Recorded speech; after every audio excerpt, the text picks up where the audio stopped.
Episode के starting में हम देखते हैं कि डोंग रेस्टोरेंट में जियाओजी के साथ वीडियो कॉल पर बात कर रही होती है। जियाओजी के साथ मिजू और जिमिन भी होते हैं। वो डोंग से पूछती है कि क्या तुम सी के साथ हो। वो कहती है कि नहीं और उन्हें सब कुछ बताती है कि उसका और सी का ब्रेकअप हो चुका है। ये सुनकर सभी को शौक लगता है। तभी जियाओजी कहती है कि जरूर इसमें सी की मॉम और जियाओजी के डैड का हाथ होगा। जियाओजी डोंग से कहती है कि वो चिंता ना करे, वो कुछ न कुछ रास्ता निकाल ही लेगी। फिर सी के फ्रेंड सोचते हैं कि जरूर सी की फैमिली में कुछ बड़ा ट्रबल हुआ होगा, इसीलिए उसने डोंग के साथ ब्रेकअप कर लिया। फिर मिजू जियाओजी से कहता है कि अब तुम भी इस मैटर में इन्वॉल्व हो तो पता लगाओ आखिर क्या बात है। आगे ली डोंग से कहता है कि ये उसके म्यूजिक की पहली कमाई थी और इसमें से अभी 1 पाउंड बचे हैं। फिर डोंग उसे कहती है कि उसे अपनी पहली कमाई को सेव करके रखना चाहिए और ऐसी जगह पर खर्च करना चाहिए जो उसे लाइफ टाइम याद रहे। डोंग की ये बात सुनकर ली उस 1 पाउंड से फ्लावर लेकर आता है और डोंग को दे देता है। डोंग उसे पूछती है कि उसने 1 पाउंड उस पर क्यों खर्च करा। तब ली कहता है कि उसके लिए डोंग से ज्यादा कुछ भी स्पेशल नहीं है। उधर मिसेस टाउमिंग अपने बिजनेस में हुए लॉसेस से बहुत ही परेशान थी। वो चाहती थी कि जियाओजी और सी की शादी जल्द से जल्द हो जाए। फिर सी के पास जियाओजी का कॉल आता है। पहले तो वो उसे बात करने के लिए मना कर देता है, लेकिन मिसेस योई के कहने पर वो जियाओजी से बात करता है। वो उससे पूछता है कि क्या ये बात सच है कि डोंग और तुम्हारा ब्रेकअप हो चुका है। सी कहता है कि हाँ। फिर जियाओजी कहती है कि वो जानती है इन सब में उसके पेरेंट्स भी इन्वॉल्व है और वो अपने पेरेंट्स को संभाल लेगी, लेकिन सी उसे कहता है कि ये सब इतना आसान नहीं है जितना वो समझ रही है। जियाओजी उसे ये भी कहती है कि डोंग तुमसे मिलने लंदन आई और तुमने इतना जल्दी उस पर गिव अप कर दिया, उसे जाने के लिए कह दिया। उसे कम से कम सॉरी और अपना रीजन तो बताना चाहिए था। लेकिन सी जियाओजी से ज्यादा बात नहीं करता और उसे कहता है कि तुम्हें ध्यान देने की जरूरत नहीं है। जियाओजी कहती है कि अगर मैं तुम्हारी हेल्प नहीं करूंगी तो कोई भी तुम्हारी हेल्प नहीं कर सकता। जियाओजी से बात करने के बाद सी को रियलाइज होता है कि उसने डोंग के साथ कितना गलत करा। फिर वो मिसेस यू से कहकर 8 ट्रेजर स्पाइसी नूडल्स खाने के लिए निकल जाता है। उधर डोंग संगाई जाने के लिए रेडी हो रही थी। ली उसे पूछता है कि क्या तुम श्योर हो जाने के लिए, क्या तुम लास्ट टाइम सी से नहीं मिलना चाहती, क्योंकि क्या पता वो संगाई कब वापस आए। ली ने डोंग से ये सब इसीलिए कहा था क्योंकि वो उसे दुखी नहीं देख सकता था, लेकिन डोंग सी से मिलने के लिए मना कर देती है और वो उसे थैंक यू कहती है क्योंकि वो हमेशा डोंग के साइड खड़ा होता है। ली उसे कहता है कि उसकी फीलिंग्स डोंग के बहुत स्पेशल है और वो उसे अपना फ्रेंड और पेट मानता है। फिर वो डोंग को हग कर लेता है और तभी वहाँ पर सी आ जाता है और उन दोनों को देख लेता है। फिर वो दोनों जैसे ही नीचे आते हैं वहाँ पर सी को देखते हैं। ली सी से कहता है कि मैं डोंग को संगाई वापस लेकर जा रहा हूँ क्योंकि तुम उसका लव डिजर्व ही नहीं करते। ये सुनकर सी ली को मारने लग जाता है, लेकिन फिर भी ली उसे बहुत सारी बातें सुनाता है कि क्या तुम अपने गर्लफ्रेंड के साथ भी ऐसे ही ट्रीट करते हो और भी बहुत कुछ। लेकिन सी चुपचाप उसकी बातें सुनते रहता है क्योंकि उसे पता था कि वो गलत है। फिर डोंग जैसे ही जाने के लिए कार में बैठती है, सी उसे रोक कर कहता है क्या तुम्हें अपना प्रॉमिस याद नहीं है। दरअसल सी उस प्रॉमिस की बात कर रहा था जब इन दोनों ने डिसाइड करा था कि वो एक साथ हॉट स्पून पर डिनर करेंगे। लेकिन डोंग सी को कोई भी जवाब नहीं देती और कार में बैठकर चली जाती है। थोड़ा आगे जाने के बाद डोंग कार रुकवा देती है और ली से कहती है कि मुझे मेरा लास्ट प्रॉमिस पूरा करना है और जाकर सी का हाथ पकड़ लेती है। उधर ली एक बार फिर अकेला हो जाता है, लेकिन वो सी और डोंग को एक साथ देखकर बहुत ही खुश था। फिर सी डोंग से कहता है कि आज हमारी ये लास्ट डेट है और इसीलिए अब हम लड़ाई नहीं करेंगे। वो दोनों साथ में बहुत एंजॉय करते हैं और एक दूसरे में खो जाते हैं और ये बात भी भूल चुके थे कि ये उनकी लास्ट डेट है। फिर सी डोंग से पूछता है कि उसे यहाँ आए कितने दिन हो गए, क्या वो यहाँ पर गुम नहीं हुई। इस पर डोंग कहती है कि वो यहाँ वेकेशन पर नहीं आई थी। तभी वहाँ पर स्नोफॉल स्टार्ट होने लगती है और ये दोनों साथ में स्नोफॉल को भी एंजॉय करते हैं। आगे डोंग सी से सॉरी कहती है क्योंकि जो ब्रेसलेट सी ने उसे दिया था वो लंदन आते ही चोरी हो गया था। ये बात डोंग के लिए बहुत मैटर करती थी, इसीलिए वो सी से ये भी कहती है कि वो मेट्रियो नेकलेस रिटर्न कर देगी। सी उसे ऐसा करने से मना कर देता है और कहता है कि जो भी कुछ मैंने तुम्हें दिया था वो तुम्हारा था, तुम वो फिर से रिटर्न नहीं कर सकती। फिर डोंग और सी मिस योई के चाइनीज रेस्टोरेंट में जाते हैं। वहाँ पर मिस योई डोंग को पहचान लेती है। तभी सी उनसे पूछता है कि आप डोंग को कैसे जानते हो। वो सी को बताती है कि डोंग पहले इस रेस्टोरेंट में आई थी। मिस योई समझ जाती है कि डोंग का बॉयफ्रेंड सी ही है जिसे वो ढूंढ रही थी। फिर वो सी को बताती है कि डोंग उस दिन बहुत थकी हुई और हेल्पलेस थी और उसकी आंखों में तुम्हारे लिए बहुत प्यार था। फिर सी उसे कहता है कि आज हम यहाँ सेलिब्रेट करने आए हैं और हॉट स्पून खाने आए हैं। खाना खाते टाइम डोंग मिस योई को बताती है कि आज उसका लंदन में आखिरी दिन है, इसलिए मिसेस योई उन दोनों को डिस्टर्ब नहीं करती और वहाँ से चली जाती है। फिर सी डोंग से कहता है कि वो खाते हुए बहुत स्पेशल लगती है और वो दोनों अपना पास्ट याद करने लग जाते हैं। सी ये भी कहता है कि डोंग जब से उसकी लाइफ में आई है वो सबकी केयर करना सीख गया है और अभी भी करता है, लेकिन अब उसे ये पता नहीं है कि वो डोंग को कैसे प्रोटेक्ट करेगा। फिर डोंग उसे अपना बैड बॉय वाला एक्सप्रेशन देने को कहती है सी उसके लिए वो भी करता है और तभी वो दोनों इमोशनल होकर रोने लग जाते हैं। आगे सी मिस ह्यूई को बुलाता है और उनसे कहता है कि आज लास्ट टाइम मुझे डोंग के हाथ का एक ट्रेजर स्पाइसी नूडल्स खाना है। फिर डोंग सी और मिस ह्यूई के लिए नूडल्स बनाकर लाती है। मिस ह्यूई को वो नूडल्स बहुत ही ज्यादा पसंद आते हैं। फिर सी उनसे रिक्वेस्ट करता है कि आप अब अपने रेस्टोरेंट में नूडल्स सेल करना बंद कर दो, क्योंकि ये नाम सुनकर मुझे डोंग की याद आएगी। मिस ह्यूई भी सी और डोंग के अलग हो जाने पर बहुत दुखी होती है। फिर बाहर आकर सी डोंग को कैप पहनाता है, क्योंकि वहाँ बहुत सर्दी थी। डोंग सी से कहती है कि काश हम अपनी पूरी लाइफ ऐसे ही बिता पाते। फिर सी कहता है कि हम नेक्स्ट लाइफ में जरूर मिलेंगे और ऐसे ही साथ रहेंगे। सी और डोंग पूरी नाइट एक साथ होते हैं और मॉर्निंग हो जाती है। सी गाना गा रहा होता है, London bridge is falling down. Dong कहती है कि अगर तुम ऐसे ही गाते रहोगे तो लंदन ब्रिज सच में गिर जाएगा। अब फाइनली वो टाइम आ ही गया था जब सी और डोंग को अलग होना था। वो दोनों काफी ज्यादा इमोशनल हो जाते हैं और डोंग सी को पहले जाने के लिए कहती है, लेकिन सी उससे पहले जाने को कहता है। तभी वो दोनों एक दूसरे का हाथ छोड़कर अपने अपने रास्ते जाने लग जाते हैं। उन दोनों के लिए ये करना बहुत ही डिफिकल्ट था। सी डोंग का फिर से हाथ पकड़ना चाहता था, लेकिन उसे पता था कि अब वो ऐसा नहीं कर सकता। लेकिन थोड़ा आगे जाने के बाद डोंग से नहीं रहा जाता और वो सी का नाम लेकर उसे बुलाती है और सी भी उसका आवाज सुनकर उसके पास आने के लिए भागने लगता है और वो दोनों एक दूसरे को हक कर लेते हैं। तभी एक स्ट्रेंजर उन दोनों के पास से गुजरता है और सी को किसी इंस्ट्रूमेंट से टच करता है और वो वहीं बेहोश हो जाता है। तभी डोंग को सी की बात याद आती है और वो भी वहीं बेहोश हो जाती है। हम देखते हैं कि ली को किसी का कॉल आता है। वो उससे पूछता है कि क्या तुम लंदन से वापस आ गए। उधर हम सी और डोंग को देखते हैं जो एक आइलैंड पर बेहोश पड़े होते हैं। जैसे ही डोंग को होश आता है वो सी को उठाती है। तब उन दोनों को पता चलता है कि उन्हें किडनैप कर लिया गया है। इधर मिसेस डाउनिंग सी के गायब हो जाने से बहुत गुस्सा होती है। उन्हें अभी तक नहीं पता था कि सी किडनैप हो चुका है। तभी उन्हें जियाओजी के डैड का कॉल आता है और उन्हें पता चलता है कि जियाओजी किडनैप हो चुकी है और ये बात सुनकर वो बहुत शॉक हो जाती है। वहाँ सी और डोंग उस आइलैंड पर अकेले थे और उन्हें अब समझ नहीं आ रहा था कि वो कहाँ जाए। फिर वो दोनों इधर उधर रास्ता ढूंढने निकल जाते हैं। तभी सी को एक बैग मिलता है और उस बैग के अंदर फिशिंग रोड, लाइटर, पानी की बोतल्स मिलती है।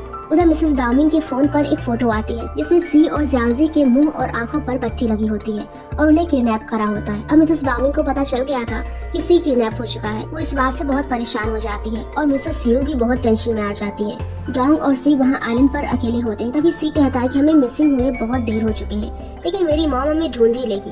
तभी डोंग सी से कहती है कि मुझे किडनैपर को थैंक यू बोलना चाहिए, क्योंकि अगर उन्होंने हमें किडनैप नहीं करा होता तो अभी तक हम दोनों अलग हो चुके होते। फिर सी और डोंग पहली बार साथ में सनसेट देखते हैं। नाइट के टाइम वो फायर जलाकर उसके पास बैठते हैं। तभी वहाँ किसी डरावनी चीज की आवाज आती है और डोंग डर के मारे सी से चिपक जाती है। फिर सी जंगल में चला जाता है जहाँ से वो आवाज आई थी। डोंग वहाँ अकेले बैठे बैठे बहुत डर रही होती है, इसीलिए वो भी सी के पीछे पीछे उसे ढूंढने चली जाती है। उसे लगता है कि जैसे कोई उसका पीछा कर रहा हो और तभी वो पीछे मुड़कर देखती है तो वो कोई और नहीं बल्कि सी ही होता है। सी उसे कहता है कि डरो मत, मैं आ गया हूँ, और उसे हक कर लेता है। डोंग सी से कहती है कि अब मुझे छोड़कर मत जाना। सी भी कहता है कि वो उसे छोड़कर कभी नहीं जाएगा। आगे वो दोनों फिर से वहीं जाकर बैठ जाते हैं। सी डोंग को सोने के लिए कहता है, लेकिन डोंग ये कहकर मना कर देती है कि अगर कोई रात में उन पर अटैक कर देगा तो। लेकिन सी से बातें करते करते डोंग सो जाती है। तभी हम देखते हैं कि कोई छुपकर सी और डोंग की फोटोज क्लिक कर रहा था, लेकिन वो कौन होता है इसका हमें अभी पता नहीं चलता। उधर मिसेस डार्मिंग ने पुलिस वालों को परेशान कर रखा होता है, क्योंकि अभी तक सी का कुछ भी पता नहीं था। फिर डोंग जब मॉर्निंग में उठती है तो वो देखती है कि सी पहले से उसके लिए स्क्विड पकड़कर लेकर आ रहा था। वो दोनों उसे पकाकर खाते हैं। तभी सी डोंग से कहता है कि वो हमेशा से उसे हर्ट करता आया है और ली उसकी साइड हमेशा खड़ा होता है। शायद मुझसे ज्यादा ही ली तुम्हें खुश रख सकता है। ये सुनकर डोंग कहती है कि तुम ऐसा कैसे कह सकते हो, तुमने कहा था तुम मुझे लाइक करते हो और अब तुम किसी और के साथ मुझे पुश कर रहे हो। क्या तुम्हें लगता है कि मैं तुम्हारे बिना किसी और के साथ खुश रह सकती हूँ? फिर डोंग सी से गुस्सा हो जाती है। सी को रियलाइज होता है कि उसने डोंग को गलत कहा।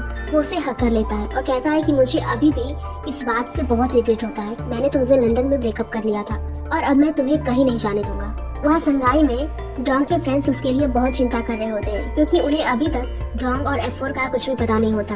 फिर सी और डोंग जंगल में रास्ता और उस किडनैपर को ढूंढने के लिए निकल जाते हैं। चलते चलते डोंग को चोट भी लग जाती है, लेकिन चलने के अलावा उनके पास कोई और ऑप्शन भी नहीं था। फिर थोड़ी देर बाद उन्हें वहाँ पर लोगों की बातें करने की आवाजें सुनाई देती है। वो उस साइड जाते हैं और वहाँ पर ऑलरेडी F3 और जियाओजी बैठे होते हैं, यानी कि ये सब उन लोगों की ही प्लानिंग होती है। सी और डोंग को उन पर बहुत गुस्सा आता है और वो उन्हें मारने के लिए दौड़ने लगते हैं। ली चुपचाप टेंट के अंदर बैठा होता है, जैसे कि उसने कुछ करा ही ना हो। फिर जियाओजी सी को बताती है कि ये उसका प्लान था, उसने कैसे किडनैपिंग के फोटोज उसकी मॉम को भेजे थे। जियाओजी सी की मॉम को एहसास दिलाना चाहती थी कि जैसे उन्होंने डोंग के फ्रेंड्स के फैमिली के साथ करा था, अब वैसा ही उनके साथ हो रहा है। फिर जियावजी सी और डोंग को सजेस्ट करती है कि उन्हें अभी इसी जगह शादी कर लेनी चाहिए। फिर सी डोंग का हाथ पकड़कर कहता है कि मैंने डिसाइड कर लिया है, अब चाहे कुछ भी हो जाए मैं डोंग के साथ ही रहूंगा और अपना बिजनेस भी संभालूंगा। ये सुनकर उसके फ्रेंड्स भी बहुत खुश होते हैं और कहते हैं कि हम तुम्हें सपोर्ट करेंगे। उधर मिसेस डाउमिंग को पता चल जाता है किसी की किडनैपिंग जियावजी के बॉडीगार्ड माइकल ने करवाई है और मिसेस डाउमिंग को भी जियावजी का प्लान पता चल जाता है। ये किडनैपिंग वाली बात पूरी मीडिया में फैल जाती है। तभी माइकल को किडनैपिंग करने के तौर पर पुलिस अरेस्ट कर लेती है। इधर बीच पर नाइट में सभी लोग सो जाते हैं सिवाय सी और डोंग के। वो दोनों एक साथ अपना क्वालिटी टाइम स्पेंड करते हैं। डोंग सी से कहती है कि जब वो वापस जाएंगे तो उनके साथ क्या होगा। सी कहता है कि फिक्र मत करो, मैं तुम्हारे साथ हूँ। फिर डोंग सी को थैंक यू कहती है क्योंकि उसने डोंग के ऊपर अभी तक गिव अप नहीं करा था। सी डोंग से आई लव यू भी कहता है। उसी नाइट में सी को पकड़ने मिसेस डाउमिंग के लोग आ जाते हैं। आगे F4 और डोंग जैसे ही आते हैं वहाँ पर ऑलरेडी बहुत सारी मीडिया जमा हो जाती है, लेकिन उनके साथ जियावजी नहीं होती। ली कहता है कि मैं सी के साथ रहता हूँ और डोंग को मिजू और जिमिन के साथ जाने को कहते हैं, लेकिन सी कहता है कि मैं डोंग के साथ ही रहूंगा चाहे पूरी दुनिया ही हमें क्यों न देख ले। फिर ली मिजू और जिमिन को मीडिया को डिस्ट्रैक्ट करने को कहता है ताकि वो वहाँ से आसानी से निकल सके। सी और डोंग दोनों भीड़ में फंस जाते हैं। तभी सी का डोंग से हाथ छूट जाता है और वो पीछे रह जाती है। सी कैसे भी करके डोंग के पास जाने की कोशिश करता है। तभी वहाँ पर इतनी भीड़ में एक आदमी आता है और सी को चाकू मार देता है और वो कहता है कि इसीलिए क्योंकि तुम डाउमिंग सी हो।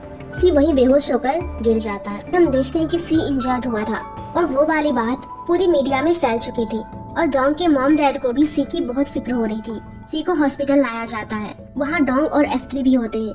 डोंग का तो रो रो कर बहुत ही बुरा हाल हो रहा था। तभी ली उसे संभालता है। डोंग ली से कहती है कि मैं बहुत लालची हो गई थी, इसीलिए हेवन हमें पनिशमेंट दे रहा है। फिर ली उसे समझाता है कि ये पनिशमेंट नहीं है बल्कि तुम्हारा टेस्ट है और हैप्पी रहने के लिए तुम्हें टेस्ट पास करना होगा। आगे हॉस्पिटल में पुलिस आती है और F3 को बताती है कि जिसने सी को गोली मारी थी वो अरेस्ट हो चुका है। वो डाउमिंग ग्रुप का ही पहले एम्प्लॉय हुआ करता था। लॉस होने की वजह से उसे जॉब से निकाल दिया गया था, इसीलिए उसने ये सब बदला लेने के लिए करा। उधर सी की सर्जरी खत्म हो जाती है। डॉक्टर बाहर आकर डोंग को बताते हैं कि सी अब सेफ है। हॉस्पिटल में जियावजी आती है। वो डोंग से सॉरी कहती है क्योंकि उसने ये प्लान बनाया था और उसी की वजह से ये सब कुछ हुआ था। लेकिन डोंग कहती है कि उसमें तुम्हारी कोई गलती नहीं है, तुम तो बस मुझे और सी को फिर से एक साथ करना चाहती थी। फिर मिसेस डाउमिंग और मिसेस यू सी से मिलने हॉस्पिटल आते हैं। वो सी के पास आते हैं। वहाँ पर मिसेस डाउमिंग अपने असिस्टेंट से कहकर अपने लिए लंदन की फ्लाइट बुक करने को कहती है। यू उसे कहती है कि अभी लंदन जाना जरूरी है। तब मिसेस डाउमिंग कहती है कि सी अब सेफ है और अब आप इसका ध्यान रखना। बाहर आकर मिसेस डाउमिंग इस सबके लिए डोंग को जिम्मेदार ठहराती है, लेकिन जियावजी उसकी साइड लेती है और मिसेस डाउमिंग से कहती है कि ये जो कुछ भी हुआ है ये नहीं होता। अगर वो अपने एम्प्लॉय की प्रॉब्लम पहले ही देख लेती, लेकिन वो जियावजी को कुछ भी नहीं बोलती और डोंग से कहती है कि तुमने मुझे पहले कहा था आप मेरे वर्ल्ड में वेलकम नहीं हो और अब मैं तुम्हें कह रही हूँ तुम डाउमिंग फैमिली के वर्ल्ड में कभी वेलकम नहीं हो सकती, इसीलिए अब सी से दूर रहना। लेकिन डोंग उससे कहती है कि वो कहीं भी नहीं जाएगी जब तक सी को होश नहीं आ जाता और जब तक वो मुझसे जाने के लिए नहीं कहता। फिर सभी लोग सी का होश में आने का इंतजार कर रहे होते हैं। काफी दिन बीत जाते हैं लेकिन सी को होश नहीं आता। फिर एक दिन फाइनली सी को होश आ जाता है। वो सबसे पूछता है वो यहाँ हॉस्पिटल में क्या कर रहा है। तब मिजू उसे बताता है कि वो इंजर्ड हो गया था इसलिए वो हॉस्पिटल में है, लेकिन सी को कुछ भी याद नहीं था। वो सभी को ऐसे देख रहा था जैसे उसकी याददाश्त चली गई हो। लेकिन बाद में सी F3 के सभी मेंबर्स का नाम बता देता है और फिर जियावजी उसे कंफर्म करने के लिए पूछती है मैं कौन हूँ। तभी सी जियावजी को मंकी कह देता है। सी डोंग की तरफ देखकर कहता है ये कौन है। तब F3 उसे बताते हैं कि ये डोंग है, लेकिन सी को कुछ भी याद नहीं आ रहा था। सभी को शॉक लगता है कि आखिर सी डोंग को इतना प्यार करता है और वो उसे कैसे भूल गया। फिर डोंग उसे अपने पास्ट की बातें याद दिलाती है जिससे उसे सब कुछ याद आ जाए, जैसे तुमने मेरा फोन तोड़ दिया था, हमने तुम्हारी बैल्कनी में साथ में मेटेओर शॉवर देखा था और तुमने मुझे मेटेओर नेकलेस गिफ्ट करा था। लेकिन सी को कुछ भी याद नहीं आ रहा था। इससे डोंग बहुत टेंस्ड हो जाती है और कहती है कि तुम मुझे नहीं भूल सकते, तुम्हें मुझे याद करना ही होगा। अगर तुम मुझे भूल भी जाओगे तो मैं तुम्हें फिर से याद दिला दूंगी कि मैं तुमसे कितना प्यार करती हूँ। फिर वो चिल्लाकर कहती है कि मैं डोंग हमेशा तुम्हारे साथ रहूंगी चाहे कुछ भी हो जाए। ये सब सुनकर सी कहता है कि ये सच में तुमने कहा, अगर तुमने झूठ बोला तो तुम एक डॉग हो। यानी कि सी सबके सामने नाटक कर रहा था ताकि डोंग उसे लव कन्फेस कर सके। ली कहता है कि मैं जानता था कि तुम सबसे झूठ बोल रहे हो, फिर डोंग को सी पर इतना गुस्सा आता है कि वो उसे पंच मारने लगती है, लेकिन सी उसे रोक लेता है और सी ली को थैंक्स कहता है क्योंकि उसने उस टाइम सी को एक स्ट्रेंजर से बचा लिया था जो उस पर अटैक करने वाला था, नहीं तो सी की हालत अभी और भी ज्यादा खराब होती। फिर सी और डोंग अकेले होते हैं। सी को लग रहा था कि डोंग उससे अभी भी नाराज है उसके उस मजाक की वजह से, लेकिन डोंग तो ये सोचकर परेशान हो रही थी कि कैसे उस टाइम सी को लगी थी और उसे कितने दिनों तक होश भी नहीं आया था। वो कहती है कि मेरी प्रेयर्स करने की वजह से तुम्हें होश आ गया और तुम ही मुझे भूल गए थे, इसीलिए मैं बहुत घबरा गई थी। सी डोंग से कहता है कि मैं तुम्हें कैसे भूल सकता हूँ, हम दोनों तो वेलक्रो की तरह हैं, हमें कोई भी अलग नहीं कर सकता। इधर बाहर F3 और जियाओजी साथ में होते हैं। मिजू कहता है सी और डोंग को ट्रू लव के लिए कितने ऑब्स्टेकल्स का सामना करना होगा। जिमिन कहता है कि मैं अपने ट्रू लव के लिए नहीं करूंगा, लेकिन ली मिजू की बात से एग्री होता है और कहता है कि ट्रू लव ही ऑब्स्टेकल्स का सामना कर सकता है और उन्हें ही एंड में हैप्पीनेस मिलती है। फिर वो लव के बारे में सबको अपनी नॉलेज देने लग जाता है। फिर जियाओजी उसे कहती है कि उसे अपनी लाइफ में ट्रू लव जल्दी ही मिल जाएगा। आगे डोंग बहुत दिनों के बाद अपने घर जाती है जहाँ पर उसके मॉम डैड ऑलरेडी होते हैं। उन्हें भी सी की बहुत फिक्र हो रही थी, इसलिए वो उसे हॉस्पिटल मिलने जाने के लिए कहते हैं, लेकिन डोंग उन्हें मना कर देती है और कहती है कि अब सब ठीक है। वो नहीं चाहती कि उसके डैड का सामना सी की मॉम से हो। डोंग के सो जाने के बाद उसके मॉम डैड बात करते हैं। उन्हें लगता है कि डोंग और सी का रिश्ता ज्यादा टाइम नहीं चलने वाला। उसकी मॉम डोंग को समझाना चाहती थी, अब उसे सी को भी अपने दूसरे फ्रेंड्स की तरह ही ट्रीट करना चाहिए। नेक्स्ट डे डोंग जब कॉलेज आती है तो रिपोर्टर्स उसे घेर लेते हैं और उसे तरह तरह के सवाल भी पूछते हैं। डोंग जैसे तैसे उनसे बचकर कॉलेज के अंदर आती है। कॉलेज में सभी लोग डोंग से बहुत नाइसली ट्रीट करते हैं, लेकिन किन अभी भी डोंग और सी के रिलेशन से जेलस फील होता है। उधर सी वोंग से वीडियो कॉल पर बात करके कहता है कि वो अब बिल्कुल ठीक है। वोंग उसे कंफर्म करने के लिए अपना नाम पूछती है, इस पर सी कहता है कि कोई इडियट ही होगा जो तुम्हारा नाम भूल जाएगा। फिर वो वोंग से ये भी कहता है कि किसी ने मुझे कहा था कि मेरे रिकवर करने की एबिलिटी बिल्कुल डॉग जैसी है। वोंग समझ आती है कि ये बात जरूर डॉग ने उसे कहा होगा। फिर हॉस्पिटल में सी मिसेस यू से कहता है कि वो डिस्चार्ज होना चाहता है, अगर वो हॉस्पिटल में और रहा तो वो और भी ज्यादा बीमार हो जाएगा। वो ये भी कहता है कि वो ली के घर पर रहेगा क्योंकि वो अपनी मॉम को फेस नहीं करना चाहता। नेक्स्ट सीन में सी ली के घर पर होता है। ली उसे वहाँ देखकर शॉक हो जाता है क्योंकि सी को तो इस टाइम हॉस्पिटल में होना चाहिए था। फिर वो ली को यही बात कहता है कि उसकी रिकवर होने की एबिलिटी डॉग की तरह है। बाद में सी ली से कहता है कि वो डॉग से शादी करना चाहता है। ली इस बात से बहुत खुश होता है, लेकिन वो सी से कहता है कि डॉग कभी भी नहीं चाहेगी कि उसकी वजह से सी और उसके मॉम का रिलेशन खराब हो। इस पर सी कहता है कि उसके पास एक सीक्रेट प्लान है जो उसने पहले ही सोच लिया है। ली उससे पूछता है कि आखिर उसका सीक्रेट प्लान क्या है, लेकिन सी कहता है कि एक सीक्रेट है और वो भी नहीं बताता। आगे शॉप पर डोंग की बॉस उसे पूछती है कि आज याओ काम पर क्यों नहीं आई। डोंग उसे बताती है कि वो टी क्लब गई है, वो शॉप के लिए न्यू प्रोडक्ट लाना चाहती है। ये सुनकर उसकी बॉस उससे बहुत इम्प्रेस हो जाती है और वो जियाओ और डोंग की बहुत तारीफ भी करती है। उधर हम जियाओ को देखते हैं जिसने टी क्लब ज्वाइन कर लिया था और उस क्लब की मेंबर जियाओगेंग भी होती है, लेकिन जियाओ उसे पहचान नहीं पाती क्योंकि उसने अपना नाम जियाओगेंग से चेंज करके येफेन रख लिया होता है। जियाओ और जियाओगेंग बिल्कुल एक जैसे ही लगते हैं और उन दोनों की पर्सनैलिटी भी बिल्कुल बॉय की तरह ही होती है। वो दोनों पहले ही मुलाकात में बहुत अच्छे फ्रेंड्स बन जाते हैं और साथ में पिक्स भी क्लिक करते हैं। आगे डोंग और जियाओ साथ में होते हैं। वो दोनों सी के सही हो जाने की खुशी में एक पार्टी सेलिब्रेट करने का सोचते हैं जिसमें डोंग जियाओ को भी इन्वाइट करती है, लेकिन वो डोंग से कहती है कि मैं वहाँ पर जिमिन को कैसे फेस करूंगी। इस पर डोंग से समझाती है कि वो जिमिन को बस एक फ्रेंड की तरह ही ट्रीट करे। हम देखते हैं F4 और डोंग के सभी फ्रेंड्स सी के ठीक हो जाने की वजह से पार्टी सेलिब्रेट कर रहे होते हैं, सिवाय डोंग और जियाओ के। सी वहाँ पार्टी में जैसे ही ड्रिंक करने वाला होता है, डोंग और जियाओ आ जाते हैं और डोंग उसे ड्रिंक करने से रोक लेती है क्योंकि सी अभी तक पूरी तरह से रिकवर नहीं हुआ था, इसलिए वो उसकी ड्रिंक पी लेती है। डोंग को ड्रिंक का टेस्ट बिल्कुल भी पसंद नहीं आता। फिर सी अपने सभी फ्रेंड्स को थैंक्स कहता है क्योंकि उन सभी ने सी के हार्ड टाइम में उसका बहुत साथ दिया था। पार्टी में जियाओ सबसे थोड़ा दूर रहती है क्योंकि वो जिमिन के पास ज्यादा नहीं जाना चाहती थी। ये बात जिमिन नोटिस कर लेता है और उसके पास आता है। वो उससे अपोलॉजी मांगता है और कहता है कि क्या हम अभी भी फ्रेंड्स हैं। जियाओ कहती है कि हम अभी भी अच्छे फ्रेंड्स हैं। डोंग को जियाओ से जिमिन का बात करना बिल्कुल भी पसंद नहीं आ रहा था। तभी सी डोंग से कहता है कि वो उसके साथ अकेले में टाइम स्पेंड करना चाहता है। इस पर डोंग भी एग्री हो जाती है और वो दोनों पार्टी से जाने लग जाते हैं। बाहर आकर सी डोंग को हक कर लेता है और वो दोनों साथ में क्वालिटी टाइम स्पेंड करते हैं। उधर जिमिन जियाओ से कहता है कि उसने उसके लिए इतनी सारी बिल्डिंग सर्च करी, इसीलिए वो भी उसके लिए कुछ करना चाहता है। इस पर जियाओ कहती है कि उसने way of T club join करा है। वो चाहती है कि जिमिन भी उसके साथ वहाँ पर आए और ऐसे इंस्ट्रक्टर क्लास ले। नेक्स्ट डे जिमिन और जियाओ क्लास में जाते हैं। वहाँ पर जिमिन की मुलाकात जियाओगेंग से होती है। वो दोनों एक दूसरे को देखते ही रह जाते हैं। जिमिन जब जियाओगेंग का नाम लेकर उसके पास जाता है और कहता है कि हम दोनों बहुत टाइम बाद मिले, तभी जियाओ को समझ आ जाता है कि जियाओगेंग ही जिमिन का पहला प्यार है। आगे जब जिमिन क्लास लेता है तो जियाओगेंग बिल्कुल एब्सेंट हो जाती है क्योंकि उसके लिए भी इतना आसान नहीं था जिमिन को फेस करना, और वो क्लास से उठकर चली जाती है। बाहर आकर जियाओगिंग रोने लगती है क्योंकि वो अभी भी जिमिन से प्यार करती थी। फिर क्लास खत्म होने के बाद जिमिन और जियाओ जियाओगिंग के पास जाते हैं। जियाओ जियाओगिंग से कहती है कि मैंने जिमिन से तुम्हारे बारे में सुना था। फिर जिमिन जियाओगिंग को अपने साथ बाहर चलने को कहता है। जियाओगिंग जियाओ को भी उसके साथ चलने को कहती है, लेकिन जियाओ उनके बीच में नहीं आना चाहती थी, इसलिए वो मना कर देती है। आगे जिमिन और जियाओगिंग साथ में होते हैं। पहले तो वो दोनों अपने पास्ट की बातें याद करते हैं। फिर जिमिन उससे सॉरी बोलता है क्योंकि पहले जियाओगिंग के बुलाने पर वो रूफटॉप पर नहीं गया था। फिर वो जियाओगिंग से अपने रिश्ते के लिए और एक चांस मांगता है और उसके साथ एक बार फिर से रूफटॉप पर जाने को कहता है। इस पर जियाओगिंग भी एग्री हो जाती है। जियाओ और डोंग अपने पार्ट टाइम जॉब पर होते हैं। जियाओ बहुत ही ज्यादा सैड होती है और वो डोंग को बताती है कि उसने जिमिन के पहले प्यार को ढूंढने में हेल्प करी और अब वो दोनों एक हो गए हैं। ये सुनकर डोंग कहती है कि तुमने अपने ही पैरों पर कुल्हाड़ी मार ली, लेकिन वो उसे समझाती है कि उसे फ्यूचर में जिमिन से भी बेटर लाइफ पार्टनर मिल जाएगा। लेकिन जियाओ कहती है कि नहीं, जिमिन ही मेरे लिए परफेक्ट है। उधर मिसेस दाओमिंग मिसेस यू को कॉल करके सी के बारे में पूछती है। वो उनसे झूठ बोल देती है कि सी अभी भी हॉस्पिटल में है और रिकवर हो रहा है। आगे जियाओगिंग जियाओ से मिलती है। वो जियाओ को बताती है कि जिमिन ने उसे उसी रूफटॉप पर चलने को कहा है। जियाओ कहती है कि ये तो अच्छी बात है, लेकिन तुम मुझे क्यों बता रही हो? फिर जियाओगिंग कहती है कि मुझे पता है कि तुम जिमिन को लाइक करती हो। जियाओगिंग की ये बातें सुनकर जियाओ को समझ आ जाता है कि जिमिन अब जियाओगिंग के साथ एक बार फिर से अपना रिलेशन स्टार्ट करना चाह रहा है, और इसी बात से जियाओ बहुत ही ज्यादा दुखी हो जाती है। वो अपना दुख डोंग से जाकर बताती है और उसे गले लगाकर रोने लग जाती है। आगे जियाओ अपना दुख कम करने के लिए एक रेस्टोरेंट में गाना गाती रहती है क्योंकि उसे अपने घर पर भी नींद नहीं आ रही थी। डोंग को उसकी बहुत फिक्र हो रही थी, इसीलिए वो सी को भी उसी रेस्टोरेंट में बुला लेती है और वो दोनों जियाओ का साथ देते हैं और रात भर उसका सैड सॉन्ग सुनते रहते हैं। वो रात भर जियाओ को कंपनी देते हैं और एंड में जियाओ थककर वहीं पर सो जाती है।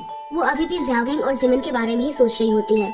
इस पर सी उसे समझाता है कि उसे अब ज्यादा नहीं सोचना चाहिए क्योंकि फ्यूचर किसी ने भी नहीं देखा है और जो होना होगा वो होकर ही रहेगा। वहाँ जियाओगिंग और जिमिन टाइम से पहले ही उस बिल्डिंग के नीचे वहाँ पर पहुँच जाते हैं क्योंकि दोनों को ही रात भर नींद नहीं आई होती है। फिर वो दोनों रूफटॉप पर जाने के लिए स्टेयर्स पर चढ़ना शुरू करते हैं। जियाओगिंग स्टेयर्स चढ़ते चढ़ते थक जाती है। तभी जिमिन उसे कहता है कि तुम बचपन से ही वीक थी, लेकिन फिर भी दौड़ती कुटती रहती थी। जियाओगिंग कहती है कि उसे पता था कि जिमिन उसके साथ है और उसका ध्यान रखेगा।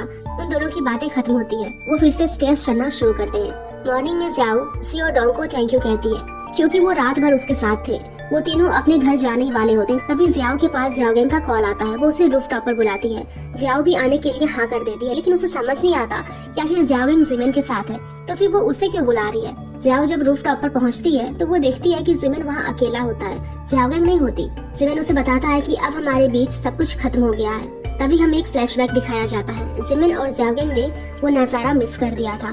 फिर जियाओगिंग उसे कहती है ये एक साइन है, जब से हम मिले हैं हम अपने पास्ट की बातें ही कर रहे हैं। फिर जिमिन उसे सॉरी कहता है क्योंकि वो 5 साल पहले इस जगह पर नहीं आया था और उसने जियाओगिंग के साथ once in a lifetime moment miss कर दिया था। फिर जियाओगिंग उसे कहती है कि हमें आगे बढ़ना चाहिए और तुम्हारा once in a lifetime किसी और लड़की के साथ बिलोंग करता है। जिमिन कहता है कि 5 साल पहले वो अपनी फीलिंग्स भी उसे बता नहीं पाया।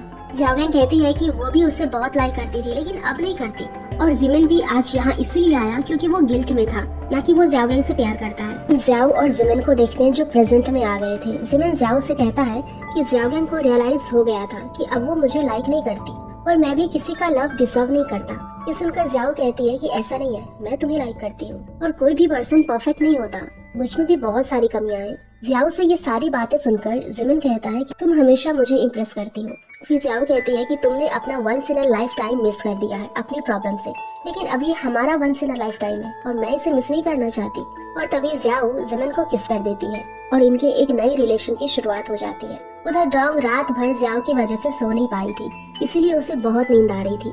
और तभी सी उसे कहता है क्यों ना तुम मेरे रूम पर चलो और हम दोनों साथ में सो जाएं, लेकिन डोंग जाने से मना कर देती है। आगे जियाओ और जिमिन टी क्लास के लिए जाते हैं। वहाँ पर जियाओगिंग ने पहले ही जियाओ के लिए एक गिफ्ट रखा होता है। उस गिफ्ट में एक डॉल थी जो बिल्कुल जिमिन की तरह दिखती थी। साथ ही जियाओगिंग ने एक लेटर भी लिखा था। वो जियाओ से सॉरी कहती है क्योंकि वो खुद उसे गिफ्ट नहीं दे पाई, वो अपने पोस्ट ग्रेजुएशन वर्क के लिए चली गई थी।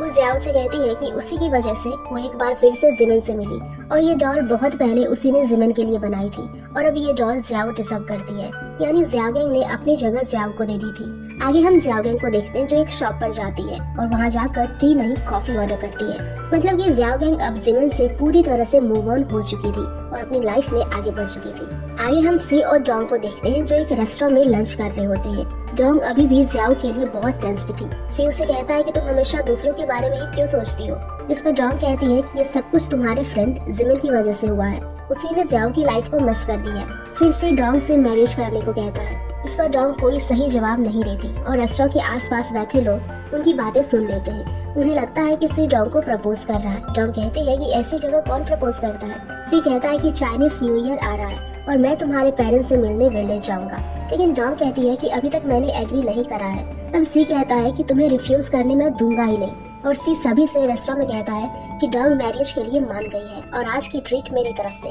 और सभी लोग सी और डोंग को वेल विशेस देने लग जाते हैं। आगे घर पर डोंग मैरिज वाली बात से बहुत खुश हो रही थी। तभी उसके घर की डोरबेल बजती है। दरअसल सी ने डोंग के लिए 520 फ्लावर्स भिजवाए थे। डोंग वो फ्लावर्स देखकर बहुत खुश होती है। फिर वो उन फ्लावर्स की काउंटिंग स्टार्ट करती है, लेकिन बार बार काउंट करने पर भी फ्लावर्स 519 ही हो रहे थे।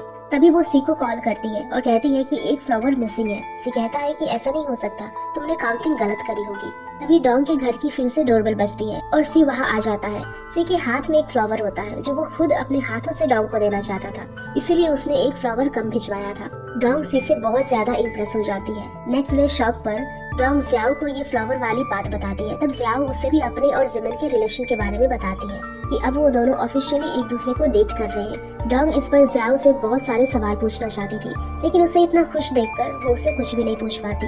आगे कॉलेज में डोंग ली को वियोलिन बजाते हुए देखती है, जैसे उसने फर्स्ट टाइम कॉलेज में ली को वियोलिन बजाते देखा था। वो उसे कहती है कि उसके जाने के बाद वो ली के म्यूजिक रूम को बहुत याद करेगी। फिर ली डोंग से पूछता है कि क्या तुमने सी के शादी वाले प्रपोजल को एक्सेप्ट कर लिया। डोंग कहती है कि हाँ, लेकिन ली उसके चेहरे के पीछे छुपी परेशानी को देख लेता है। वो उसे कहता है कि ज्यादा मत सोचो, सब कुछ अच्छा ही होगा। आगे हम देखते हैं कि सी डोंग के साथ उसके घर गया होता है उन दोनों की मैरिज वाली बात के लिए, लेकिन डोंग की मॉम मैरिज करवाने से मना कर देती है। डोंग के डैड बात को संभालते हैं और कहते हैं कि ये बहुत जल्दी है क्योंकि डोंग अभी तक ग्रेजुएट भी नहीं हुई है। डोंग की मॉम कहती है कि तुम यही चाहते हो कि तुम्हारी मॉम इस मैरिज में इंटरफेयर ना करे, इसीलिए उन्हें इग्नोर कर रहे हो। वो उन दोनों को समझाने की कोशिश करती है कि इस मैरिज के लिए सी की मॉम का मानना भी जरूरी है, नहीं तो बाद में डोंग सी की मॉम को फेस नहीं कर पाएगी। सी को अभी उसके मॉम की बात समझ आ जाती है और वो कहता है कि वो अभी अपनी मॉम से बात करेगा। डोंग उसे रोकने की कोशिश करती है, लेकिन सी कहता है कि हमें आज नहीं तो कल फेस करना ही होगा, और अपनी मॉम को वीडियो कॉल लगाता है। फिर वो उनसे कहता है कि अभी वो डोंग के घर उसके मॉम डैड के साथ है। फिर वो अपनी और डोंग की मैरिज वाली बात बताता है और कहता है कि आप हम दोनों को मैरिज के लिए अलाउ कर दो। सी की मॉम कहती है कि मैरिज कोई बच्चों का खेल नहीं है, हमें इसके बारे में प्लान करना होगा। जब मैं घर आऊंगी तब हम इसके बारे में डिस्कस करेंगे। ये सुनकर तो सी बहुत खुश हो जाता है। उसे लगने लगता है कि उसकी मॉम अब मैरिज के लिए एग्री हो चुकी है, लेकिन सी की मॉम के फेस से लग रहा था कि वो पूरी तरह से एग्री नहीं हुई है। आगे सी, डोंग और उसकी मॉम उनके विलेज के रेस्टोरेंट में जाते हैं, जहाँ पर सी भी उनकी हेल्प करना चाहता था, लेकिन डोंग की मॉम ये कहकर काम से मना कर देती है कि तुम गेस्ट हो। लेकिन सी डोंग की मॉम से कहता है कि वो गेस्ट नहीं बल्कि उनकी फैमिली का एक हिस्सा है और उन्हें मॉम कहकर बोलता है। ये सुनकर डोंग की मॉम सी से बहुत ज्यादा इम्प्रेस हो जाती है। फिर जब सी एप्रॉन पहनकर काम करता है तो डोंग को बिलीव ही नहीं हो रहा था ये दाओमिन सी है। फिर वो उसके पिक्स भी लेती है। फिर सी और डोंग बात कर रहे होते हैं। डोंग सी से पूछती है कि क्या तुम श्योर हो कि मेरे छोटे से घर में सो जाओगे, वो भी मेरे डैड के साथ, क्योंकि मेरे डैड कराटे लेते हैं। सी कहता है कि अगर थंडर भी आ जाएगा फिर भी मैं सो जाऊंगा। आगे नाइट में सोने से पहले डोंग के डैड और सी बातें करते हैं। उसके डैड सी से कहते हैं कि अब से तुम्हें डोंग का ध्यान रखना होगा, उसे बहुत जल्दी गुस्सा आ जाता है, इसलिए तुम्हें पेशेंस रखना होगा। फिर वो सी से ये भी कहते हैं कि तुम बहुत हैंडसम हो, अगर फ्यूचर में कोई लड़की तुम्हें प्रपोज करे तो उसे मना कर देना और डोंग को कभी हर्ट मत करना। इस पर सी कहता है कि मैं डोंग के अलावा किसी और लड़की में इंटरेस्टेड ही नहीं हूँ। एंड में सी डोंग के डैड को पूरी तरह से सेटिस्फाई कर देता है कि वो जिंदगी भर डोंग के साथ रहेगा और उसकी केयर करेगा, और डोंग के डैड को भी सी के ऊपर पूरा भरोसा हो चुका था। नेक्स्ट डे शॉप पर डोंग जियाओ को बताती है कि बहुत जल्दी उसकी और सी की शादी होने वाली है। ये बात सुनकर जियाओ बहुत ही ज्यादा खुश होती है। फिर वो डोंग को ये भी बताती है कि कल वो जिमिन के साथ डेट पर जाने वाली है। आगे हम देखते हैं कि मिंग यूनिवर्सिटी में F4 और बाकी स्टूडेंट्स के लिए ग्रेजुएटिंग सेरेमनी हो रही थी। वहाँ पर F4 की तारीफ होती है और उनके बिहाफ में जिमिन को स्टेज पर स्पीच देने के लिए बुलाते हैं। जिमिन वहाँ सबसे कहता है कि मेरी लाइफ में 3 इम्पोर्टेंट फ्रेंड्स हैं, हमने साथ में पढ़ाई करी, हम साथ ही बड़े हुए। फिर वो उनके कॉलेज से जुड़ी यादों को शेयर करता है और कहता है कि मैं बहुत लकी हूँ क्योंकि मुझे इन तीनों जैसे फ्रेंड्स मिले, हम फ्रेंड्स नहीं बल्कि ब्रदर्स की तरह हैं। सेरेमनी खत्म होने के बाद डोंग नोटिस करती है कि सी ने वही ग्रीन शूज पहने होते हैं जब डोंग का कॉलेज में फर्स्ट डे होता है। और सी ने उन्हीं ग्रीन शूज से उसका फोन ब्रेक कर दिया था। डॉन्ग उससे पूछती है कि तुमने ये ग्रीन शूज क्यों पहने। तब सी उसे कहता है कि मुझे लग रहा था कि इतनी भीड़ में तुम मुझे ढूंढ नहीं पाओगी, इसीलिए मैंने ये शूज पहने हैं। तभी मिजू और जिमिन हर बार की तरह सी और डॉन्ग की एक्टिंग करने लग जाते हैं और उन दोनों का मजाक बनाते हैं। फिर सी के फ्रेंड्स उसकी और डॉन्ग की शादी वाली बात से बहुत खुश थे, इसीलिए वो सी से बैचलर पार्टी लेना चाहते थे। वो डॉन्ग से कहते हैं कि कल सी सिर्फ हमारे साथ होगा। इस पर डॉन्ग भी एग्री हो जाती है और वो दोनों वहाँ से चले जाते हैं। अब मिजू और ली दुखी होते हैं क्योंकि वो दोनों ही अभी तक सिंगल होते हैं, लेकिन जिमिन उन्हें बताता है कि वो बहुत हैप्पी है क्योंकि आज वो जियाओ के साथ डेट पर जाने वाला है। जिमिन मिजू और ली से उसकी डेट के लिए उन दोनों से हेल्प चाहता था, लेकिन वो दोनों बहाना बनाकर वहाँ से चले जाते हैं। तभी वहाँ पर किन आता है और जिमिन उसे अपनी डेट के लिए हेल्प मांगता है। सी और डॉन्ग को देखते हैं जो कि एक साथ घूम रहे थे।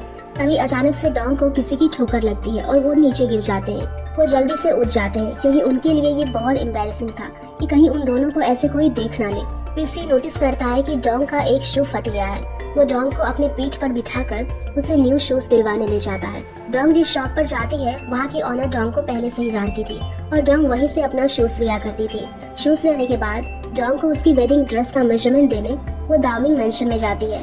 डॉन्ग का मेजरमेंट मिस यू लेती है। वहाँ पर डॉन्ग थोड़ी परेशान हो जाती है क्योंकि वो मोटी थी, लेकिन मिस यू से कहती है कि वो उसके लिए बेस्ट ड्रेस डिजाइन करेगी जिसमें वो बहुत अच्छी लगेगी। फिर मिस यू डॉन्ग को आज यहीं सी के साथ रूम में सोने को कहती है। इस पर डॉन्ग शर्मा जाती है। तभी सी वहाँ आ जाता है और डॉन्ग को खींचकर अपने साथ ले जाता है। उधर जियाओ और जिमिन डेट पर होते हैं। जियाओ जिमिन के लिए गिफ्ट के तौर पर केक लेकर जाती है। जिमिन कहता है कि तुम लड़कियों को स्वीट चीजें बहुत ज्यादा पसंद होती है। जियाओगेंग को भी केक बहुत पसंद थे। जियाओगेंग का नाम सुनकर जियाओ थोड़ा अनकंफर्टेबल हो जाती है, लेकिन वो जिमिन के सामने इसका जिक्र नहीं करती।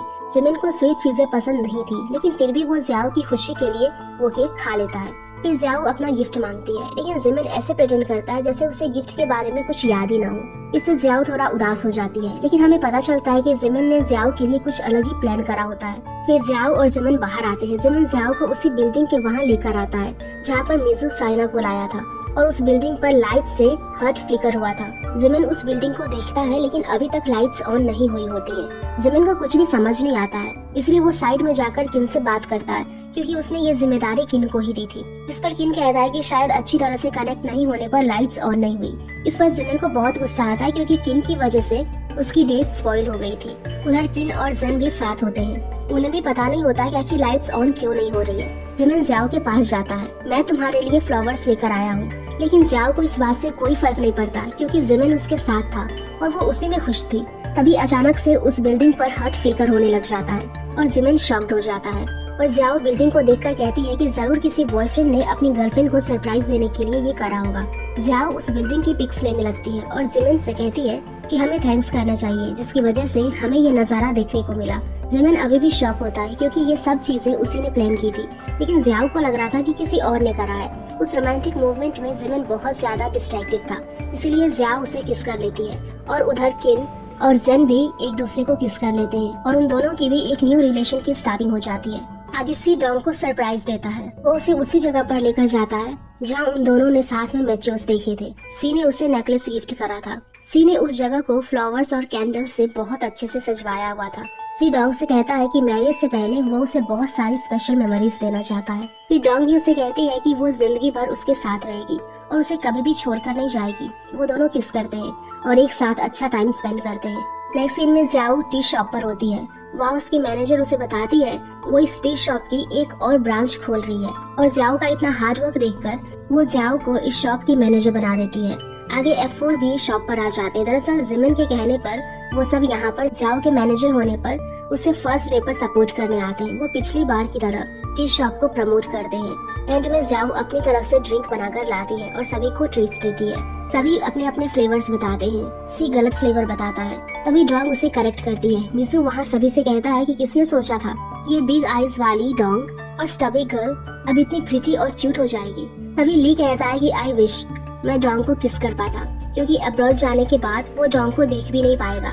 ली से ये सारी बातें सुनकर सभी शॉक हो जाते हैं और खास करके सी को तो उस पर बहुत ज्यादा गुस्सा आता है। फिर ली सी से पूछता है कि क्या तुम जेलस हो रहे हो। सी कहता है कि हाँ बिल्कुल, और इतनी ही देर में ली डॉन्ग के फॉरहेड पर किस कर देता है। ये देखकर सी ली को मारने लग जाता है। तभी जिमिन सी से कहता है कि कोई बात नहीं, ली ने सिर्फ किस ही तो करी है, तभी सी कहता है कि ठीक है, फिर मैं अब ज्याओ को किस करूंगा, और ज्याओ के पीछे भागने लग जाता है। फिर डोंग के कहने पर सी फिर से चुपचाप बैठ जाता है। आगे हम देखते हैं कि डोंग और उसके मॉम डैड तैयारी कर रहे होते हैं, क्योंकि सी और उसकी फैमिली आज यहाँ मैरिज की बात करने आने वाले होते हैं। डोंग ने बहुत टेस्टी डिशेस भी बनाई होती है। बहुत देर वेट करने के बाद डोंग सी को कॉल करके पूछती है कि वो लोग अभी तक आए क्यों नहीं, लेकिन सी का कॉल मिसेस दाओमिंग रिसीव करती है। वो डोंग से कहती है कि आज वो बिजी है और नहीं आ पाएगी।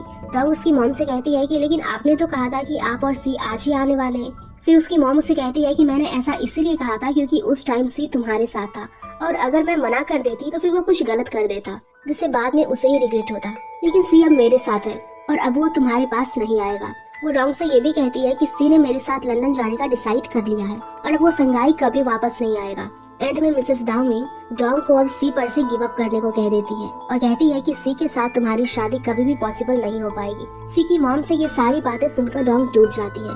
वो अपने मॉम डैड से कहती है कि सी की मॉम ने हमारे साथ ट्रिक करी है, अब वो यहाँ पर नहीं आएगी। डोंग के मॉम डैड को तो बहुत गुस्सा आता है और वो डोंग को लेकर मिसेस दाओमिंग से बात करने के लिए जाने लगते हैं, लेकिन डोंग उन्हें जाने से रोक देती है। वो उनसे कहती है कि वो अपनी और सी की प्रॉब्लम वो दोनों खुद ही अकेले हैंडल करेंगे, क्योंकि वो नहीं चाहती थी कि उसके मॉम डैड इस सब के बीच में आए और उनकी इंसल्ट हो। वो इन सब से अकेले ही डील करना चाहती थी। उधर F3C के लिए बैचलर्स पार्टी का इंतजाम कर रहे थे। मिजू के कहने पर सभी लोगों ने डॉग वाली हैट्स पहनी थी।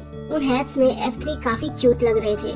वो तीनों सी का वेट कर रहे होते हैं और सोचते हैं कि आखिर सी अभी तक क्यों नहीं आया। तभी डोंग वहाँ पर आ जाती है और कहती है कि सी यहाँ पर नहीं आएगा। फिर वो उनको उनकी मॉम वाली सारी बातें बताती है और कहती है कि सी अब लंदन जा रहा है और कभी वापस नहीं आएगा। ये सुनकर जिमन सी को कॉल करता है और तब मिसेस यू उसका कॉल रिसीव करती है। वो जिमन से कहती है कि सी और हम बिजी हैं और अब हमें कॉल मत करना, और फोन कट कर देती है। मिसेस यू का ये बिहेवियर सुनकर सभी को बहुत अजीब लगता है, लेकिन मिसेस यू ने उन दोनों को हिंट दी थी कि सी घर पर ही है और ये बात F3 को समझ आ जाती है। उधर मिसेस यू के पास मिसेस दाओमिंग आती है और हमें पता चलता है कि मिसेस यू ने ये सब मिसेस दाओमिंग के दबाव में आकर करा था। आगे F3 के घर जाने की प्लानिंग बनाते हैं। बॉडीगार्ड्स होने की वजह से वो बैक डोर से सी के घर के अंदर जाते हैं, जो कि उन्होंने पहले भी किया था। अंदर जाने के बाद उन्हें मिसेस यू मिलती है। वो उन तीनों से कहती है कि इतना टाइम क्यों लगाया आने में, मैं कब से तुम्हारा वेट कर रही थी। वो उन्हें बताते हैं कि सी रूम में लॉक्ड है। फिर आगे हम सी को देखते हैं जो रूम में बेहोश होता है और मिसेस दाओमिंग उसके पास होती है। तभी F3 रूम में एंटर होते हैं। मिसेस दाओमिंग उन तीनों को देखकर कहती है कि तुम यहाँ अंदर तक कैसे चले आए, और F3 की इंसल्ट भी करती है कि सी को तुम जैसे टेरिबल फ्रेंड्स क्यों मिले। इस पर जिमिन कहता है कि भले ही हम टेरिबल हैं, लेकिन हम अपने फैमिली मेंबर को हर्ट नहीं करते। फिर मिस दाओमिंग उनसे कहती है कि तुम कब बड़े होगे और अडल्ट्स की तरह सोचोगे। तभी ली कहता है कि आपको सी और डोंग का रिश्ता एक्सेप्ट कर लेना चाहिए, लेकिन वो F3 से कहती है कि मैं कभी भी सी को डोंग से शादी करने नहीं दूंगी। ज्याओजी ही सी के लिए परफेक्ट मैच है। आगे हम ज्याओजी को देखते हैं जो अपनी मॉम के साथ उसकी वेडिंग ड्रेस ट्राई कर रही होती है। वो अपनी मॉम से कहती है कि सी मुझे लाइक नहीं करता और हमारे बीच में प्यार भी नहीं है, लेकिन उसकी मॉम उसे समझाती है कि तुम दोनों की शादी होने से दोनों फैमिली को बेनिफिट्स होंगे, और सी तुम्हें लाइक नहीं करता लेकिन तुम तो सी को लाइक करती हो ना, और ये तुम्हारे लिए एक बेस्ट चांस है। लेकिन ज्याओजी बाद में ये भी कहती है कि अब वो सी को लाइक नहीं करती, लेकिन उसकी मॉम उसे अपने दामिंग ग्रुप के बिजनेस की प्रॉब्लम बताती है। हम F3 को देखते हैं जो कल वाली बात पर डिस्कस कर रहे होते हैं। मिजू कहता है कि शायद मिसेस दामिंग पागल हो चुकी हैं। ली कहता है कि शायद दामिंग बिजनेस पूरी तरह बर्बाद होने की कगार पर आ गया है, इसलिए मिस दामिंग इतनी स्ट्रिक्ट हो गई है और अभी हमें सी को कुछ भी करने से रोकना होगा ताकि वो बाद में रिग्रेट ना करे। आगे F3 और ज्याओजी डोंग से मिलने उसके घर जाते हैं। वहाँ जिमिन डोंग को बताता है कि बहुत जल्द सी और ज्याओजी की शादी होने वाली है। फिर ज्याओजी उसे कहती है कि अब उसे सी को छोड़ देना चाहिए, क्योंकि सी बिल्कुल भी खाना पानी नहीं खा रहा है और अगर ऐसा ही चलता रहा तो उसकी कंडीशन और भी ज्यादा वर्स हो जाएगी और वो मर जाएगा। ज्याओजी उससे रिक्वेस्ट करती है कि वो एक बार सी से बात कर ले, क्योंकि वो हम सब की बातें नहीं मान रहा। लेकिन डोंग कहती है कि उसकी मॉम मुझे कभी भी सी से मिलने नहीं देगी, लेकिन F3 कहते हैं कि उसकी मॉम तुम्हें सी से मिलने देगी। डोंग को इस बात का भी शौक लगता है कि F3 और खास करके अब ली भी डोंग को सी के ऊपर से गिव अप करने को कह रहा था। फिर डोंग ज्याओजी से प्रॉमिस करने को कहती है कि उसकी और सी की वेडिंग में वो उसे इनवाइट नहीं करेगी, क्योंकि अब उसने सी को ज्याओजी को दे दिया है। आगे ज्याओजी डोंग को लेकर सी की मॉम के पास जाती है। उसकी मॉम ज्याओजी से कहती है कि अब तुम इस फैमिली का पार्ट बनने वाले हो, इसीलिए तुम्हें इस फैमिली के रूल्स फॉलो करने पड़ेंगे और अब लो स्टैंडर्ड पीपल से फ्रेंडशिप मत करना। वो वहाँ पर भी डोंग की इंसल्ट करती है। फिर ज्याओजी उनसे कहती है कि वो डोंग को यहाँ लेकर आई है ताकि वो सी से बात करे और उसे समझाए, क्योंकि सी किसी की भी बात नहीं मान रहा और कुछ खा पी नहीं रहा, लेकिन मिसेस डार्मिंग साफ मना कर देती है कि डोंग सी से नहीं मिल सकती। फिर जियाओजी के रिक्वेस्ट करने पर, उसके ये कहने पर कि डोंग सी से फेस टू फेस नहीं मिलेगी, बस वो दोनों दूर से ही बात कर लेंगे। इस पर मिसेस डार्मिंग एग्री हो जाती है और डोंग को सी से मिलने देती है। फिर डोंग जियाओजी से कहती है कि मैं अकेले सी से बात करना चाहती हूँ। फिर डोंग सी के रूम के बाहर से उसे आवाज लगाती है। डोंग की आवाज सुनकर सी उठ जाता है और गिरता पड़ता डोर तक आ जाता है। डोंग उसे कहती है कि तुम मेरे लिए खाना क्यों नहीं खा रहे हो और ऐसी स्टूपिड हरकतें क्यों कर रहे हो? तुम हमेशा मुझे इडियट कहते थे, लेकिन इडियट तो तुम हो। डोंग के लिए ये कहना बहुत ही मुश्किल था, लेकिन वो सी से कहती है कि तुम अपनी मॉम की बातें मान लो और जियाओजी से शादी कर लो। वो उसे झूठ कहती है कि मैं तुम्हें कभी भी इतना लाइक नहीं करती थी, मैं तो बस तुम्हारे फेम और पैसों के लिए शादी करना चाहती थी। सी चुपचाप उसकी बातें सुन रहा होता है। डोंग ये भी कहती है कि हमारे रिलेशन की स्टार्टिंग में सब अच्छा चल रहा था, लेकिन थिंग्स अब कॉम्प्लिकेटेड हो चुकी है और अब वो बिल्कुल भी झेल नहीं सकती। ये सब सुनने के बाद सी डोंग से कहता है कि तुम इतनी क्यूट और स्टूपिड क्यों हो, और उसे अपने पास्ट के बारे में याद करने को कहता है, कैसे उन दोनों ने हर मुश्किल का सामना करा था और कभी एक दूसरे पर गिव अप नहीं करा था। सी उसे कहता है कि वो कभी भी डोंग पर गिव अप नहीं करेगा, क्योंकि वो जानता है कि वो उसे बहुत प्यार करती है और उसकी बहुत चिंता भी करती है।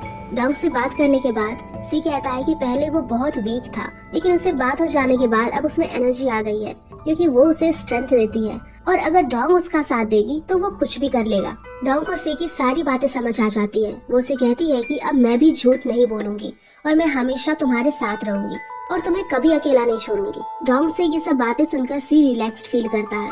उन दोनों के बीच में भले ही वॉल होती है, लेकिन वो दोनों एक दूसरे को फील करते हैं। आगे जियाओजी डोंग से पूछती है कि क्या सी मान गया, क्या उसने तुम्हारी बात मान ली? डोंग कहती है कि नहीं, वो नहीं माना और जियाओजी को थैंक्स कहती है, क्योंकि उसकी वजह से वो यहाँ आई और उसे सच्चाई का पता चला। डोंग कहती है कि वो सी का साथ देगी, अगर वो खाना नहीं खाएगा तो वो भी नहीं खाना खाएगी, अगर वो बाहर नहीं आएगा तो वो भी उसका यही वेट करेगी। फिर जियाओजी डोंग से कहती है कि तुम भी सी की तरह पागलों जैसी हरकतें मत करो। मिस डार्मिंग डोंग से कहती है कि ये सब करने से तुम ये मत सोच लेना कि मुझे तुम्हारे ऊपर दया आ जाएगी। लेकिन डोंग कहती है कि दया की जरूरत तो आपको है और वहाँ से बाहर चली जाती है। बाहर आकर डोंग वहीं खड़ी हो जाती है और काफी देर हो जाती है।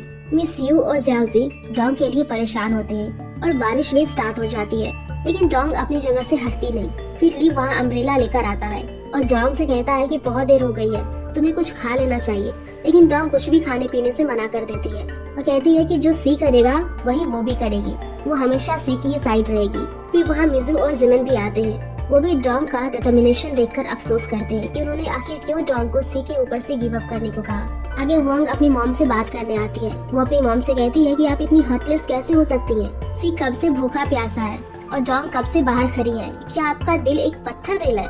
इस पर मिसेस डार्मिंग कहती है कि क्या तुम भूल गई, तुम्हारी भी सेम सिचुएशन थी, जो लड़का तुमसे प्यार करता था वो एंड में तुम्हें छोड़कर चला गया। वोंग कहती है कि उस टाइम मेरी सिचुएशन अलग थी और अभी सी की सिचुएशन अलग है। डोंग बहुत ब्रेव है और वो कभी भी हार नहीं मानेगी।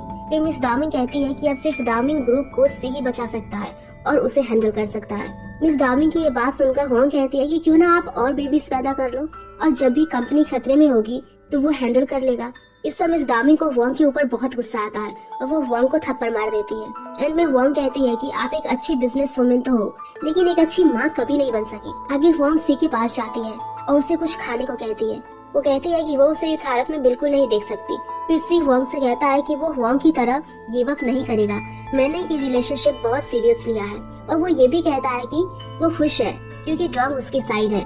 इस पर वोंग को भी यकीन हो जाता है कि अब जीत सी और डोंग की ही होगी। आगे F3 डार्मिंग ग्रुप के लॉसेस के बारे में डिस्कस कर रहे होते हैं। वो डार्मिंग ग्रुप की हेल्प करना चाहते थे, लेकिन उन्हें कोई भी सॉल्यूशन नहीं मिलता। तभी ली को एक बात याद आती है जो सी ने उसे कही थी जब वो हॉस्पिटल से आया था, कि उसका एक सीक्रेट प्लान है, लेकिन वो सीक्रेट प्लान सी ने ली को नहीं बताया था। तभी ली को एक आइडिया आता है। वो कहता है कि मुझे इसके लिए सी की ईमेल आईडी की जरूरत होगी। उधर बहुत दिन बीत जाते हैं, लेकिन सी ने अभी तक कुछ भी खाया पिया नहीं होता और डोंग भी उधर खड़ी होती है। बारिश, भूख और प्यास की वजह से डोंग की हालत बहुत ही ज्यादा खराब हो चुकी थी, लेकिन उसने अभी तक हार नहीं मानी होती। हम देखते हैं कि डोंग अभी भी उसी हालत में वहीं खड़ी होती है। F3 को सी और डोंग की बहुत चिंता हो रही थी। वो कहते हैं कि क्या गॉड सी और डोंग की हेल्प कर रहे हैं या उन दोनों को एक होने से रोक रहे हैं। तभी जियाओजी मिजू को कॉल करती है और कहती है कि अब चाहे कुछ भी हो जाए वो डोंग की साइड रहेगी। फिर मिजू से कहता है कि हम भी सी के घर आ रहे हैं, तुम भी हमें वहीं मिलो। ली डोंग के बारे में सोचता है कि उसे स्ट्रॉन्ग रहना होगा क्योंकि वो बहुत लकी है, उसे सी जैसा प्यार करने वाला मिला। उधर वोंग मिसेस दामिंग को फिर से बहुत समझाने की कोशिश करती है कि वो सी और डोंग के रिश्ते को अपना ले, लेकिन मिस दामिंग अभी भी अपने जिद पर अड़ी हुई थी और किसी की भी बात नहीं सुन रही थी।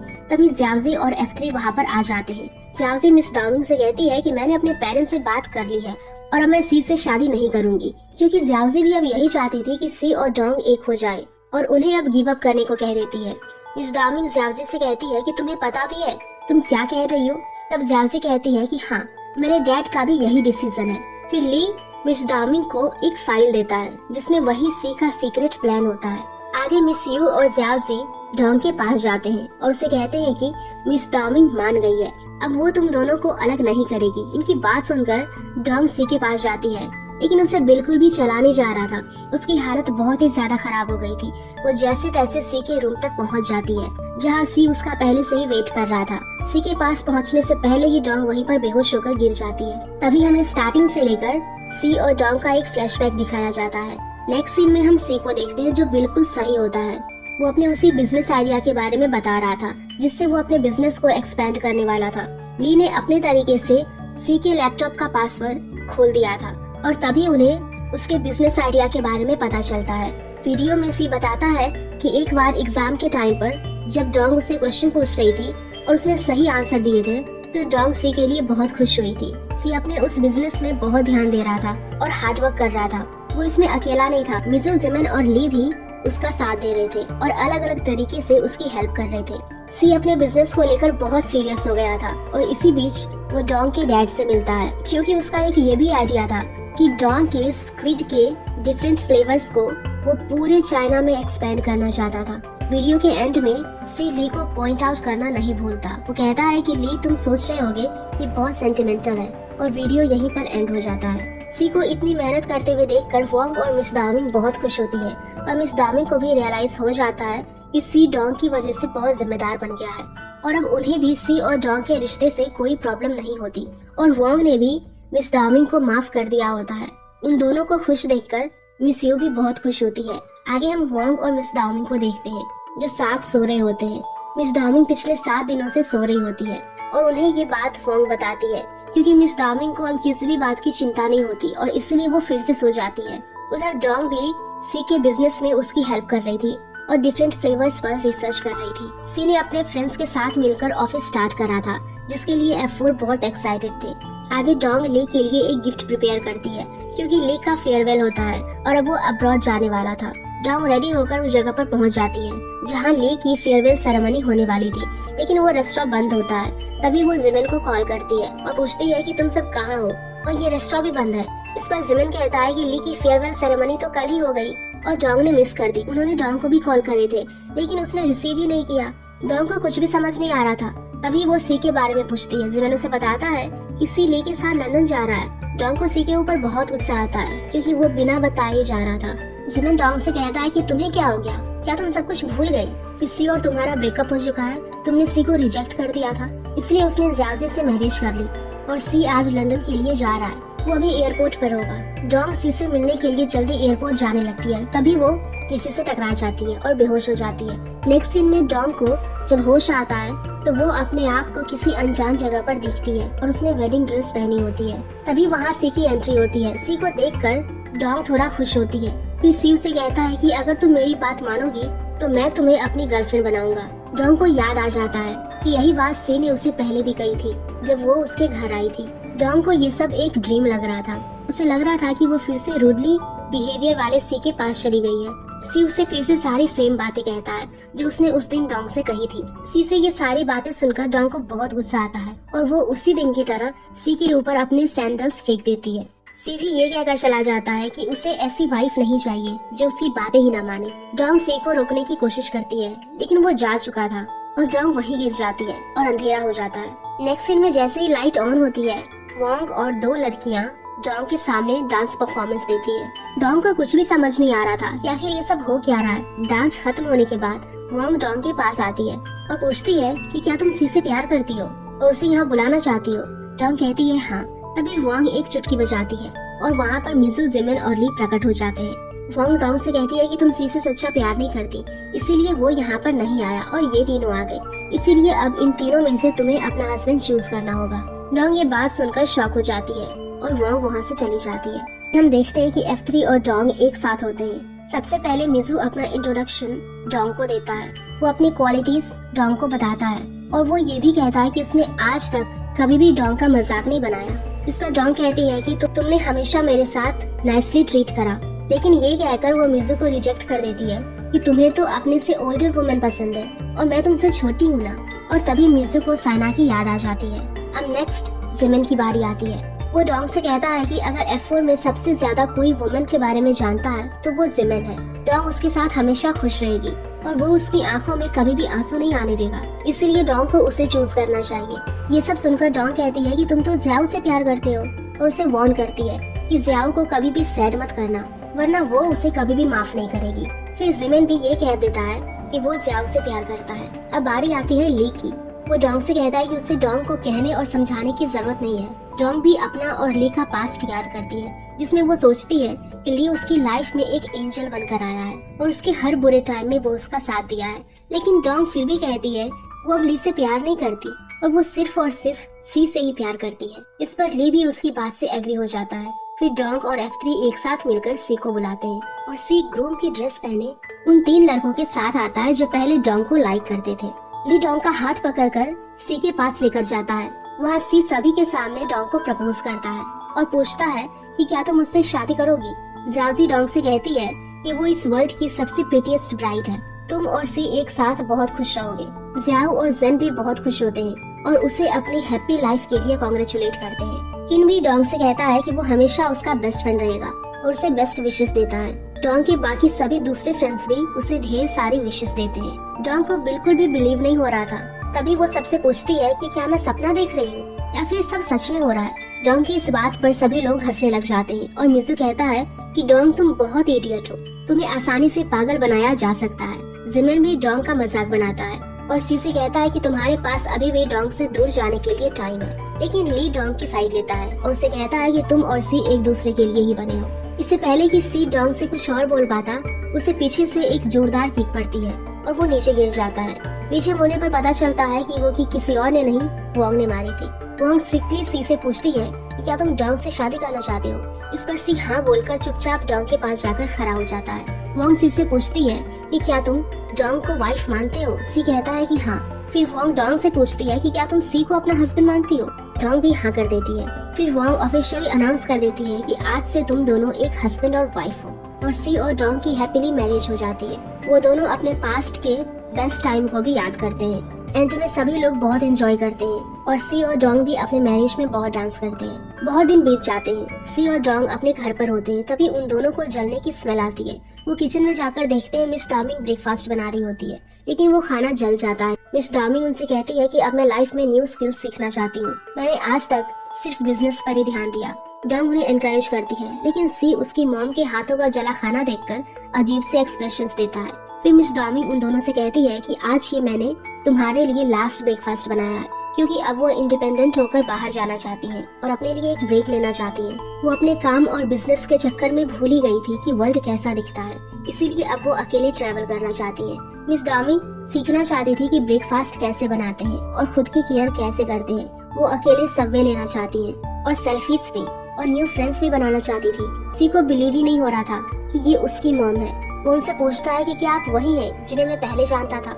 इस पर मिस डार्मिंग कहती है कि सीखने की कोई उम्र नहीं होती और अब मैं एक बेटर पर्सन बनना चाहती हूँ। हमें ये भी पता चलता है कि मिस डार्मिंग की जिंदगी आसान नहीं थी। उन्होंने सी के फादर के डेथ के बाद बहुत स्ट्रगल करा है और इसी के साथ वो वर्ल्ड टूर के लिए निकल जाती है और स्टार्टिंग में अपनी सेल्फी भी लेती है। आगे हम सी और डोंग को देखते हैं जो अपने रूम में होते हैं। सी डोंग के फेस पर वाइफ लिख देता है और कहता है कि मैंने प्रॉपर्टी को मार्क कर दिया है, अब तुम ऐसे ही बाहर जाना। फिर बाद में डोंग सी के हेयर भी वॉश करती है। वो दोनों एक हैप्पी मैरिड कपल की तरह अपनी जिंदगी बिता रहे होते हैं। सी और डोंग की शादी के 3 महीने निकल जाते हैं। सी डोंग के लिए ब्रेकफास्ट बनाता है।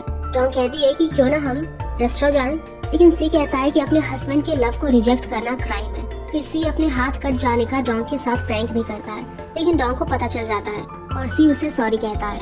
तब जॉन्ग कहती है कि अगर सॉरी से काम चल जाता तो हमें पुलिस की जरूरत नहीं पड़ती। वो दोनों एक दूसरे के साथ काफी अच्छा टाइम स्पेंड करते हैं और एक दिन सी और जॉन्ग लंदन घूमने जाते हैं। वहाँ उनकी मुलाकात ली से होती है। वो तीनों एक साथ हैप्पी होते हैं और बहुत एंजॉय करते हैं। फिर वहाँ पर मेटियोर शॉवर स्टार्ट हो जाता है। सी, डोंग और ली उस खूबसूरत पल को एक साथ देखते हैं। उधर मिजू और जिमिन वर्क कर रहे होते हैं। तभी जिमिन ये कहकर वहाँ से चला जाता है कि उसका जियाओ के साथ प्लान है और मिजू अकेला रह जाता है। वो अकेले ही मेटियोर शॉवर देखकर खुश होता है। फिर हम किन और जन को देखते हैं जो एक दूसरे के साथ होते हैं और मेटियोर शॉवर देखकर विश मांगते हैं।